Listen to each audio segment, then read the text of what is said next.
પાટણમાંથી સમાચાર મળી આવ્યા છે। પાટણ જિલ્લાના રાધનપુરમાંથી બ્રેકિંગ સમાચાર છે તે સામે આવ્યા છે। રાધનપુર માર્કેટ યાર્ડના ચેરમેન અને વાઇસ ચેરમેન તરીકે ભારતીય જનતા પાર્ટી દ્વારા બાબુભાઈ ચૌધરી અને લાખાભાઈ રબારીની બિનહરીફ વરણી કરવામાં આવી હતી અને માર્કેટિંગ યાર્ડના ચૂંટણીમાં તમામ 100 ડિરેક્ટરોની ઉપસ્થિતિમાં વરણી પ્રક્રિયા પૂર્ણ થઈ હતી।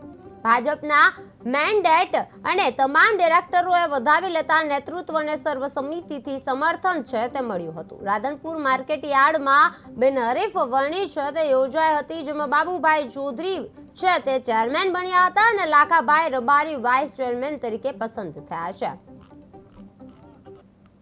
વરણી બિનહરીફ વાઇસ ચેરમેન શું કહેવા માંગુ છું? પહેલાં તો હું ગુજરાત પ્રદેશ સંગઠન અને આપણા ગુજરાત વિધાનસભાના માનનીય અધ્યક્ષ શ્રી શંકરભાઈ ચૌધરી સાહેબ, પાટણ જિલ્લા ભારતીય જનતા પાર્ટીના સંગઠનના તમામ હોદ્દેદારો, રાધનપુર તાલુકા ભાજપના હોદ્દેદારો, માનનીય ધારાસભ્ય શ્રી લવંગજી ઠાકોર સાહેબ તમામ અને અમારું બોર્ડ ઓફ ડિરેક્ટર તમામનો હું ખૂબ ખૂબ દિલથી આભાર માનું છું।